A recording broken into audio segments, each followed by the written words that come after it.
Tak warai ya dadi wong alim. Kempung malam piro? Malam 22. Selikur. 22. Piro? Yes. Yes.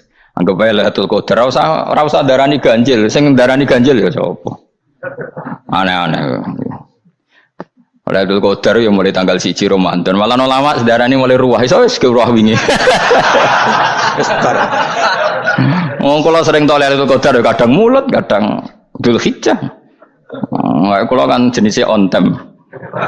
Kaya wong melarat, dene dhuwit pendak entuk THR. Nah wong marang pangeran ya Syawal selo besar ya entuk napa? Lailatul Qadar. Mergo Lailatul Qadar iku malam diturunane Quran. Quran itu turun Ramadan tok apa tau Syawal ta? Syawal ya tau, Dzulhijjah tau. Dzulhijjah tau.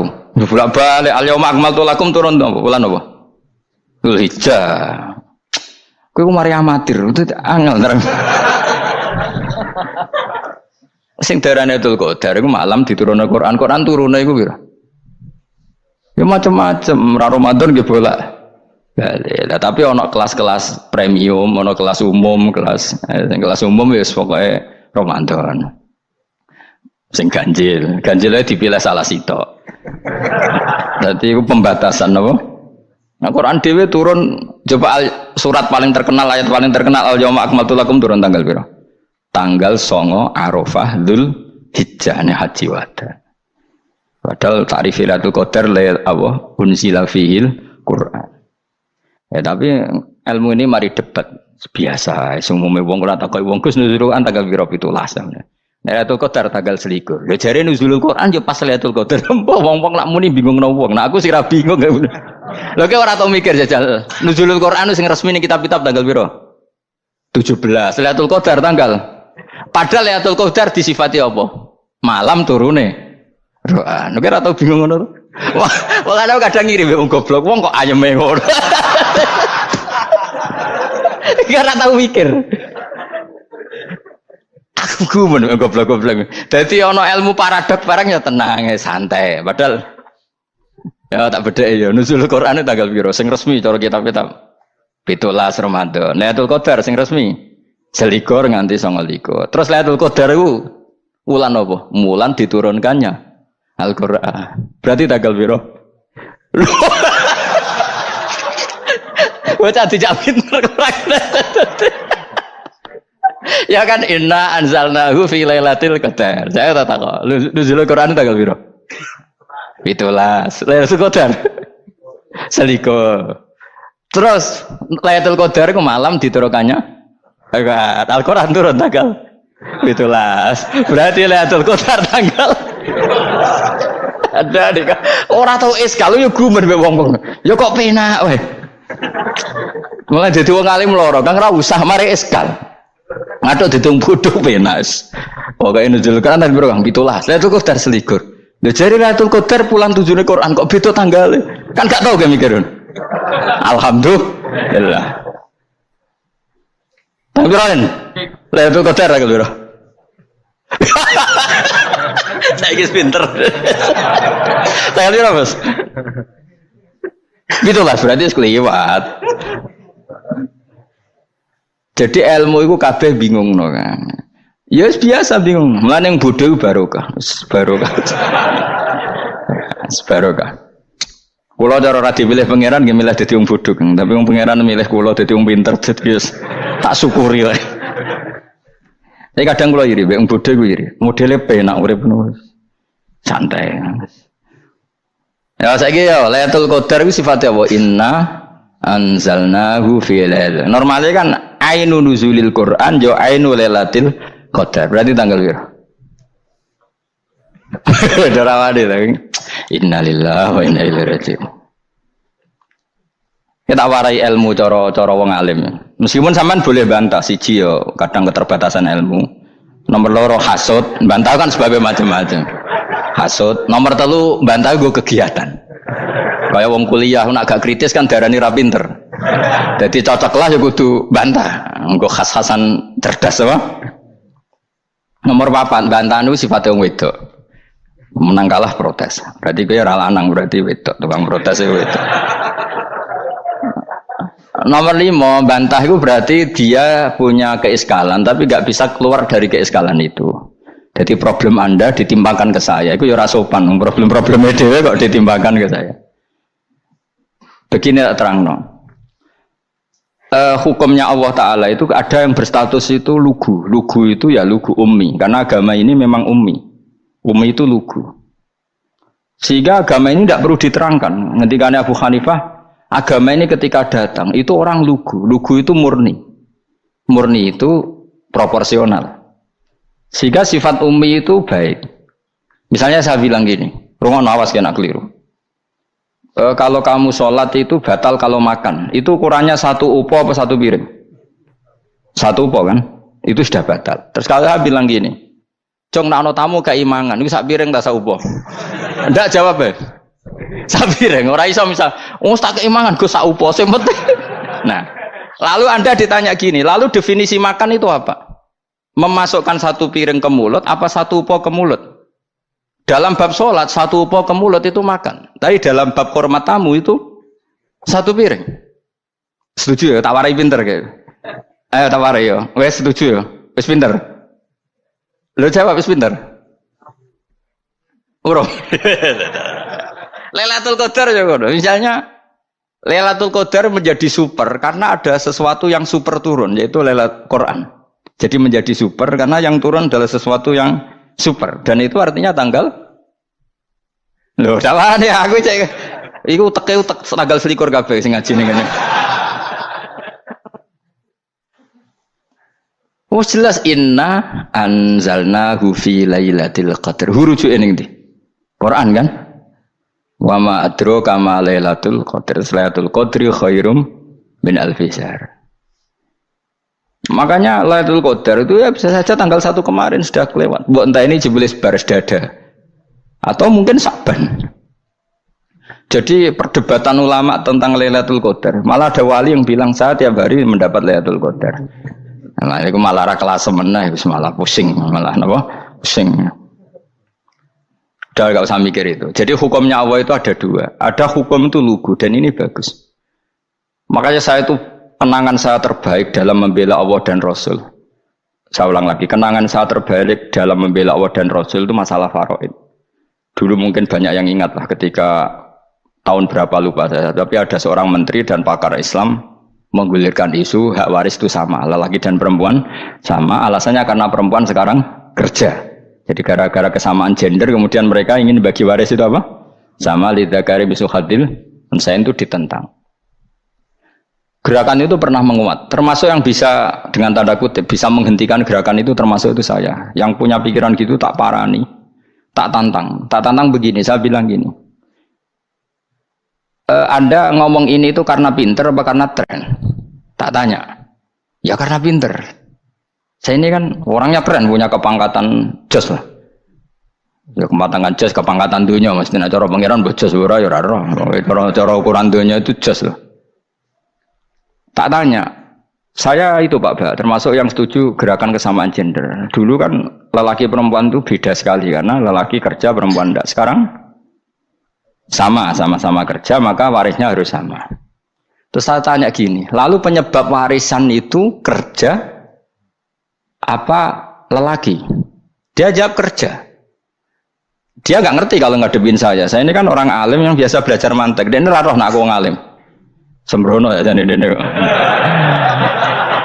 Ketika tak tanya gini, lalu misalnya saya punya anak, yang anak saya putri itu direktur BUMN atau direktur bank atau direktur PT besar. Kemudian anak lelaki saya idiot, goblok. Warisannya dikasihkan siapa? Kalau kerja adalah alasan dapat warisan, berarti anak saya perempuan itu yang dapat warisan dong. Anak saya lelaki kan idiot, nggak kerja. Lalu warisan itu berdasar prestasi apa empati? Kalau berdasar prestasi malah Anda ini aneh. Sudah kerja direktur BUMN hanya karena dia kerja, dia dapat warisan karena Anda bilang asbabul irsi adalah kerja. Kalau saya bilang karena empati, saya juga gak fair. Yang kerja juga butuh modal gak saya warisi, tapi yang idiot tak warisi karena warisan berdasar empati. Lalu Anda milih mana? Bingung deh. Sampai dia ikrar, saya belum pernah mendapat perlawanan seperti ini karena Anda ngomong sama orang-orang goblok kata saya. Terus saya bilang, saya ini ngaji Wahab khatam berkali-kali. Anda mungkin baca kitab Wahab itu hanya terjemah. Maka menurut Islam yang menjadi hak waris itu sebabnya zukurah wal unasah, kelelakian menjadi dapat 2 bagian, keperempuanan menjadi 1 bagian, dan itu Islam tidak mau urusan dengan prestasi maupun empati, mujarrodul zukurah dan mujarrodul unusah. Sehingga dengan seperti ini tuh Islam nggak ribet. Coba kalau kamu pakai ilatul hukmi, pakai cara berpikir logika, malah ruwet. Karena tadi, kalau kesamaan gender itu karena perempuan kerja, lalu misalnya yang lelaki idiot misalnya atau pengangguran, warisan kamu kasihkan siapa? Kalau kerja itu menjadi alasan hukum, kamu kasihkan yang perempuan kan? Aneh nggak? Yang sudah kerja malah kamu kasih warisan yang nganggur? Enggak. Berarti berdasar prestasi atau berdasar empati. Kalau kamu dapat warisan, idiot dulu dong. Idiot dulu, goblok dulu, kecelakaan dulu, baru dapat warisan karena dapat empati. Yang sudah PNS nggak perlu dapat warisan karena sudah juga ruwet. Fikih seperti ini ruwet nggak? Ruwet. Nah, kata Imam Haromen gurunya Ghazali, agama itu kadang dinuna dinul ajais. Kita ikut yang lugu saja. Allah bilang lelaki dapat 2 bagian dari perempuan, ya lelaki ya yang punya alat kelamin, penis. Perempuan yang punya farji, ya sudah gitu aja, gak usah ruwet-ruwet. Kenapa begitu? Ya sudah seperti itu. Nanti lama-lama gini kalau diterusin. Ada seorang dokter fikih perempuan. Dia menguasai fikih sholat. Ruhin lanang tapi gak menguasai fikih sholat. Rohnya mau pesolatan misalnya. Lalu yang jadi imam siapa kalau berdasar prestasi? Perempuan dong, karena dia doktoral fikih sholat. Dia menguasai aneh-anehnya sholat. Goro ibu masaili sholat dia menguasai. Sementara Ruhin takoi sholat itu apa Ruhin? Pokoknya ini Gus ngadeg terus lugu, terus ngadeg balik, apa? Ada ngulang, nak salam ngalerin. Dia tahunya hanya itu dok. Lalu kalau nuruti imam sholat adalah yang terpandai dalam fikih sholat, tentu yang imami perempuan. Tapi agama ini tidak seperti itu. Pokoknya wong lanang imami, wong beda. Jadi makanya kata Imam Haromen dinuna dinul ajais, sampai Said Muhammad itu sering ngutip beliau gini kan, Allahumma imanan ka imanil ajais, ya Allah semoga iman saya menerima konsep engkau itu ka imanil ajais, imannya wong wedok-wedok sing lugu, ajusu perempuan lugu yang sudah sepuh. Jadi misalnya ngukur anak seneng ya anak kono gedang goreng ngekei duwe, ya lugu saja. Itu bagus daripada kamu pakai argumentasi, karena argumentasi ini sebetulnya kelihatan cerdas tapi ada kebodohan masif. Karena tadi kalau hak waris kita otak-atik dengan prestasi, maka yang pro empati akan protes. Paham ya? Masa yang sudah kerja dikasih banyak, yang idiot enggak? Tapi kalau berdasar empati juga aneh. Masa dapat warisan harus goblok dulu, harus kecelakaan dulu. Maka Rasulullah pernah ngendikan ketika ditanya, lalu warisan untuk siapa ya Rasulullah? Nabi jawabnya lucu. Fali aula rojulin dakarin. Jadi Nabi sempat ngendikan kata rojul. Kemudian direvisi dakarin. Fali aula rojulin dakarin. Semua ulama ngendikan dakarin di sini adalah badal.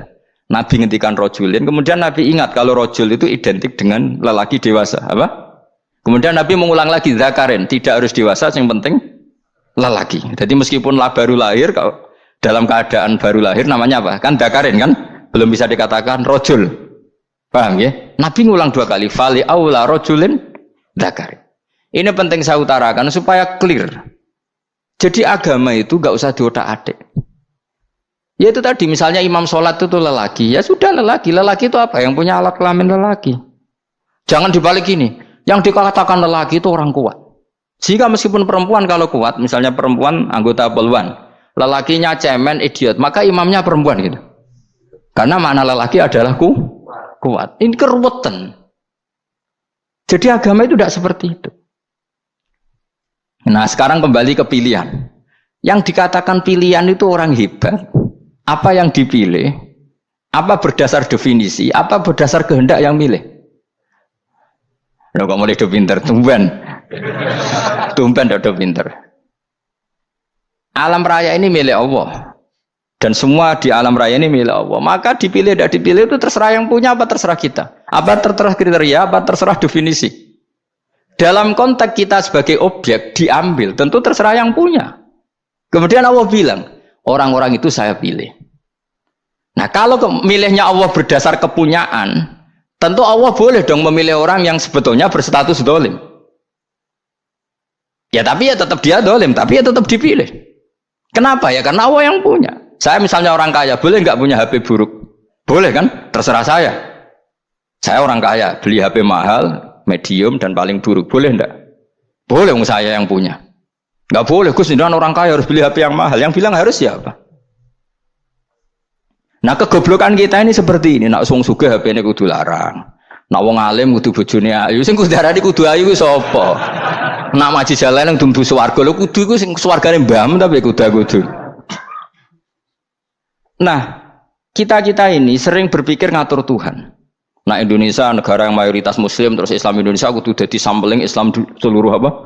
Dunia. Ya ora usah sombong ngono ya keben mayoritas juga wonge kakean ngono ae ora perlu GR jadi sampling percontohan Islam internasional ora perlu ngono. Lah misalnya terus jadi contoh misalnya nang Masjid Haram niru Jumatan ning Indonesia berangkat mbek do rokokan.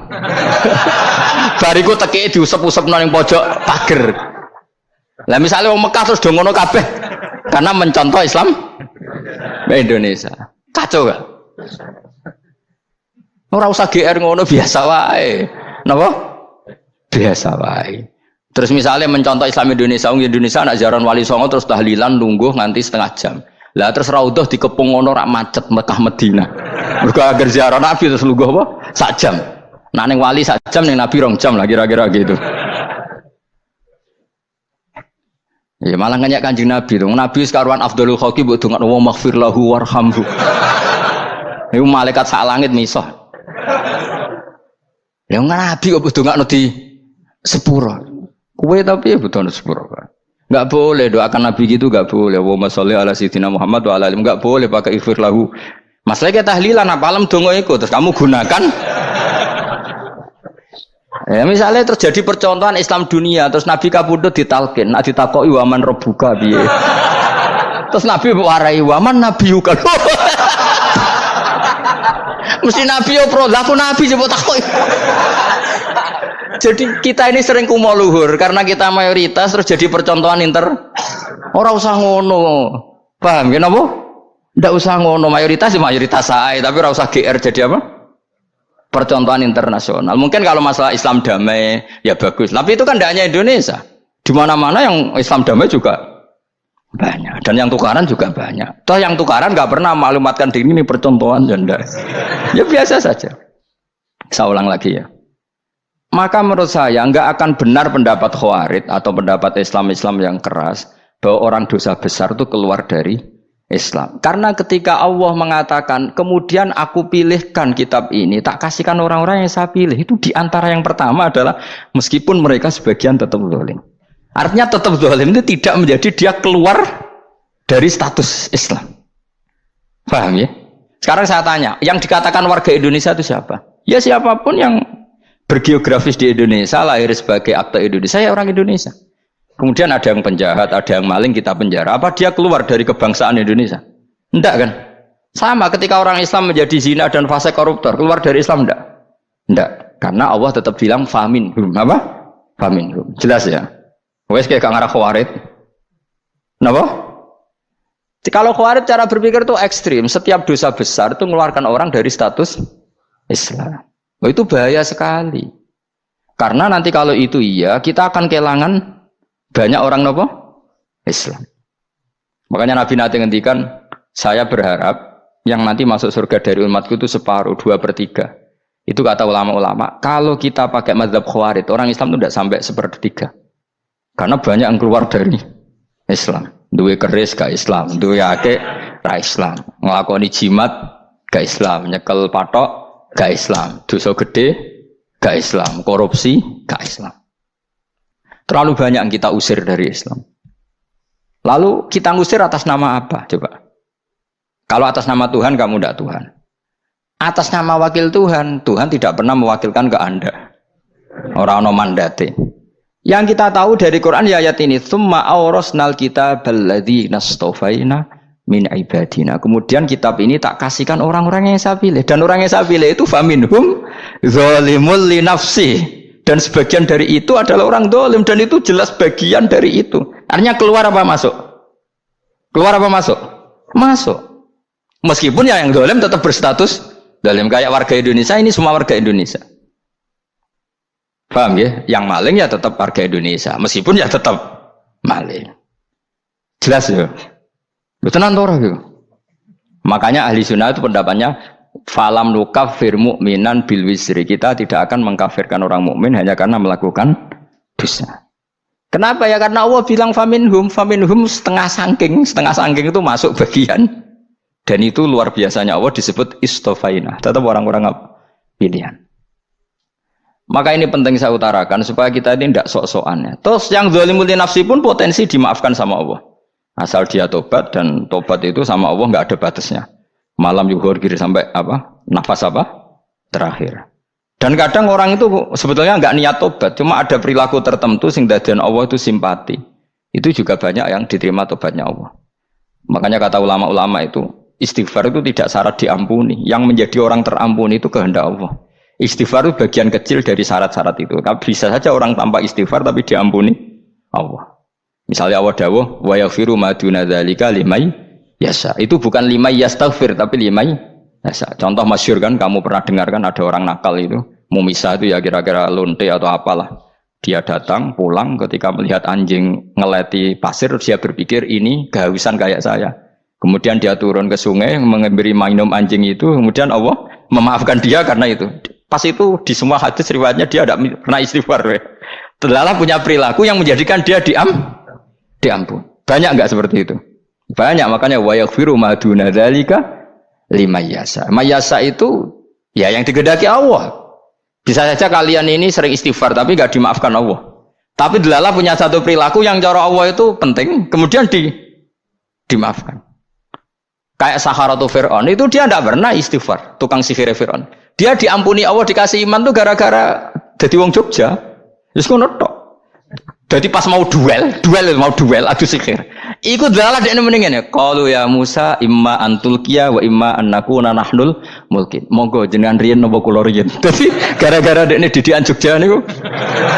Lah wong ape duel, mestinya tarung itu semakin cepat mengambil kesempatan kan semakin menang. Ini sudah jelas tarung. Ngapunten jenengan riyen napa kula. Lha iku pangeran itu terus simpati. Wong kok sopane ngono apa? Akhirnya Allah memberi iman gara-gara apa? Imma antulqiya wa imma annakuna nahnul mulkin. Monggo jenengan riyen. Lah Musa juga Allah juga enggak terima kalau nabinya kalah sopan. Sehingga Allah memerintahkan Musa adalah sopan. Mboten jenengan mawon. Jadi Nabi Musa qala bal alqu. Jadi Nabi Musa enggak jenengan riyen mawon. Jadi coba itu kan unik. Dia tidak ingin diampuni Allah, tapi adalah dia sebenarnya satu perilaku yang menjadikan Allah itu simpati, yaitu kesopanan dia dengan Nabi Musa. Imma antulqiya wa imma annakuna nahnul. Nabi Musa juga bilang qala bal alqu moga jenengan riyen mawon. Akhirnya sakit nggih nak ngoten. Makanya Firaun tuh mangkelnya bukan main. Ketika pertunjukan itu akhirnya kan Saharatu Firaun kan kalah. Setelah kalah langsung iman. Maka kata Firaun, ini jelas Musa itu guru kamu. Cuma pura-pura saja kamu pro saya. Lah buktinya apa? Jare buktinya tadi monggo-monggonan gitu. Makanya Firaun bilang innahu lakabirukumul ladzi 'allamakumus sihr. Wah, iku mesti Musa iku gurumu. Padahal ya gak kenal sama sekali. Cuma gara-gara monggo-monggonan tadi itu akhirnya terus pikirannya Firaun. Wah, mesti wis kenal suwi mau gayane tok. Mergo gara-gara monggo-monggon monggo jenengan riyen. Mboten monggo jenengan mawon. Jadi makanya sampean jangan putus asa. Makanya keliru sekali kalau kita bilang diampuni Allah nunggu istighfar. Enggak. Tentu istighfar penting, kita sepakat. Istighfar itu penting, kita sepakat. Tapi itu tidak satu cara-caranya Allah untuk orang bisa diampuni. Nabi misalnya ngendikan ana wa kafilul yatim kahateni fil jannah. Coba. Orang sering istighfar sama kafilul yatim, kira-kira surganya cepat mana? Cepat kafilul yatim meskipun enggak istighfar. Kalau istighfar terus tapi medhit ra karuan. Tak jamin pun rokok alamatnya medhit jelas nih rokok aku roh. Terus jelas. Al-bakhil itu koribun minan nar, jelas alamatnya deket-deket situ lah, paham ya? Wes jelas as-sakhi koribun minallah, koribun minan nas, baidun minan nar. Nah al-bakhil baidun minallah, baidun minal jannah, koribun minan nar. Jadi yang medhit itu ya deket-deket situ alamatnya sudah jelas deket-deket neraka. Ana wa kafilul yatim kahataini fil. Berapa? Apa semua yang dimaafkan Allah Nabi nyebut syaratnya istighfar? Kebanyakan malah enggak. Orang alim misalnya. Makanya orang alim kalau jarang istighfar kamu enggak usah iri. Orang alim tuh mulang tok. Itu langit bumi mintakan ampun. Wa innal alima la astaghfiru lahu man fis samawati wa man fil ard hatta al khitan fil bahr. Orang alim itu otomatis dimintakan maaf oleh langit dan bumi sampai iwak ning laut. Mulane jenenge Gus Pak jangan istighfar. Aku sing istighfar iso akeh sembrono. Langit bumi no. Mulane kula nu jarang istighfar bukan karena saya sombong, memanfaatkan istighfar mereka no. Dan saya yakin itu lebih mandi timbang istighfar saya. Mun koman fis samawati nglebokno Jibril, Mikail. Orang-orang keren apa makhluk-makhluk apa keren. Saya baru cari hadis yang wa innal muta'allim sing ijek belajar tapi belum ketemu. Nanti kalau ketemu tak kasih tahu apa. Karena hadisnya yang saya baca masih wa innal alim apa? Orang alim jadi agak ketat. Nah, nanti kalau sudah ketemu wa innal muta'allima. Nanti dicari. Tapi pasti palsu kalau ada itu. Karena semua teksnya itu apa? Alim. Atau ya kamu alim dibanding yang di bawahnya ya semoga itu masuk apa? Jadi dibanding orang Papua kan wis alim. Saya ulang lagi ini penting sekali. Jadi latihlah jangan punya gerakan takfiri orang lain dianggap kafir, orang lain dianggap kafir karena Allah tidak pernah mengusir hambanya. Meskipun apapun salah najiyah kata Allah tetap faminhum. Apa? Faminhum. Hum itu rujuknya ke yang depan. Jadi termasuk orang-orang yang saya pilih adalah faminhum zalimul li nafsi. Tetap dia di arena itu. Nisbatnya Islam ya tetap di area Islam itu. Meskipun yang ya kayak warga Indonesia coba. Warga Indonesia itu siapa yang terlahir di Indonesia dan berKTP berkartu keluarga Indonesia sudah. Nanti tentu yang bajingan tetap bajingan, yang koruptor tetap koruptor. Tapi menjadi warga Indonesia terus keluar dari warga Indonesia. Tetap warga Indonesia. Kira-kira seperti itulah analoginya. Tetap istofaina tapi tetap berstatus faminhum zalim. Tapi rujuknya kan tetap faminhum iku setengah saking alladzinas tofaina. Mulane ngaji sing tenanan kowe ora usah anut khawarit. Khawarit ku opo ngamukan. Sidik-sidik wong liya salah iku apa-apanan. Lho saya juga mangkel be wong zalim. Semua orang soleh mangkel be wong zalim, tapi ya dihukum saja. Misalnya dalam Islam ada qisas, ada ada hadul qadzab, hadus sariko. Ya hukuman saja, tapi hukuman itu tidak bisa menghilangkan status. Ya sama seperti manusia tetap manusia, meskipun apapun dia ya manusia. Ya tadi misalnya manusia itu siapa? Ya manusia itu ya manusia. Terus kamu bikin orang yang standar ideal manusia adalah yang berperilaku baik, yang enggak pernah salah. Kemudian kalau Zaid itu maling berarti tidak manusia. Terus barane apa? Ketek. Tidak bisa, makanya kembali lagi dinul aja. Kamu bikin definisi manusia itu tidak usah seangkuh itu. Manusia seperti ini manusia ya sudah, maling ya manusia, orang soleh ya manusia, orang sedengan ya manusia. Lelaki itu apa? Yang punya alat kelamin penis itu lelaki titik sudah. Sehingga nanti warisannya ya dia lelaki. Sholatnya dia bergaya. Kamu tidak usah bilang gini, lelaki adalah yang cakap memimpin, yang maco, yang kuat. Jika kalau tidak seperti itu namanya perempuan. Terus kamu membolehkan yang seperti ini jadi makmumnya perempuan, imamnya perempuan sing maco. Kacau enggak kalau agama nuruti logika-logika itu? Enggak, jawab aja. Kacau. Lalu lucunya sekarang banyak kecerdasan yang mengarah ke sana. Makanya agama ini jadi kacau karena sudah ada dinul ajais. Agama ini agama ummi. Ya agama ini agama ummi. Kata Allah huwallazi ba'atsa fil ummiyin. Ummiyin itu lugu itu polos. Jadi kalau orang polos misalnya gini, ini apa? Kira-kira kalau jawab orang polos ini, jam. Bagus kan jawab jam. Jam untuk apa? Penunjuk waktu ya sudah seperti itu. Tapi kalau orang engkek, ini itu apa jam? Itu barang murahan, bulat kan oleh jawab. Mau numpak mobil carry itu apa? Itu black melaku. Yang mobil itu Alphard. Jadi kacau. Enggak boleh agama dibawa ke sana. Apa? Agama di sana dibawa ke sana. Nah itu madzhabnya ahli sunnah apa? Wal jamaah. Ketika Rasulullah ngendikan la yu'minu ahadukum hatta yuhibba li akhi, ora kok diarti ini ora iman. Jika yang menyala itu tidak iman, tidak seperti itu cara mengartikan ahli sunnah wal jamaah. Karena status itu tidak pernah hilang. Yang hilang hanya kesempurnaannya. Paham ya? Kesempurnaan kita jadi manusia hilang karena kita maling, karena jadi koruptor. Tapi tetap kita manusia. Kesempurnaan kita sebagai orang mukmin hilang kalau kita fasik. Tapi kita tetap mukmin. Paham ya? Makanya setiap hadis gitu kata ahli sunnah la yu'minu imanan kamilan. Wis dong ya. Dong. Ya terus alhamdulillah subhanallah. Ya doa alim mas malam 22. Malam Lailatul. Aku kadang yang melok goblok aduh. Saya tuh sering dididik sama bapak saya, sekumpul wong akeh kudu melok goblok guys.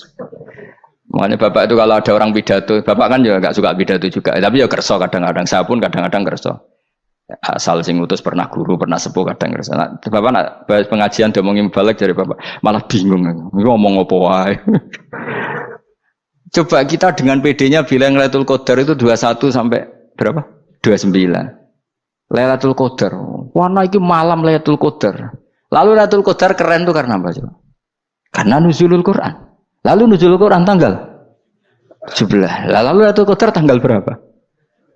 Oh, ada nih. Alhamdulillah. Tapi ini jangan jadi keiskalan yang masif itu sudah difitnah itu. Cara Gus Bak, ya cara Gus Bak cara Quran ngawur gitu. Sembrono. Memang aku tidak pendapat tentang Quran, dan ayatnya seperti itu. Maka yang benar, Lailatul Qadar itu kata ulama-ulama dulu, orang yang beramal soleh, ya itu sudah anggap saja dapat Lailatul Qadar. Ora usah ndelok esuk-esuk ndelok srengenge blerengen ta ora. Nek ora blerengen berarti untuk Lailatul Qadar. Jan mendung kan blereng piye. Terus bengi angite sayup-sayup. Anggere dini hari ya sayup-sayup blok-blok aneh-aneh wae. Lah nek pikir segoyo ora, berarti wong laut gak taran untuk Lailatul Qadar, ke segoro kidul angine bianter. Lah nek ning Dieng ya mesti sayup. Mau angin dok gunung wis kesel tadi untuk sayup-sayup. Gaya ukuran ojo ngono, gaya ukuran ngono rak wong Dieng luwih ngrasa entuk Lailatul Qadar timbang wong segoro kidul. Ke segoro kidul angine apa? Buanter. Padahal alamate piye? Sayup-sayup. Aneh-aneh. Mesti alamat ngono iku ora ngono, maksudnya ayat iku Kanjeng Nabi mbadhawuh ngono maksudnya ora ngono. Wes dong ya. Ayo Lailatul Qadar tanggal. Aku seneng wong bodho. Kowe enak urip wis happy no? Happy. Ya saya ulang lagi ya. Jadi kejati dirian itu tidak bisa hilang dengan standar keidealan. Yang hilang itu standar apa? Keidealan. Misalnya kita maling ya eman lah sebagai orang mukmin kok maling. Warga Indonesia kok kriminal tuh eman, tapi dia tetap orang Indonesia. Orang Islam tetap Islam meskipun dia fasik. Sebab itu Allah ngendikan faminhum dzalimul linafsi. Sebagian dari orang yang saya pilih dia adalah orang dolim. Ya dolim saja. Kamu jangan kamu katakan kafir ya dolim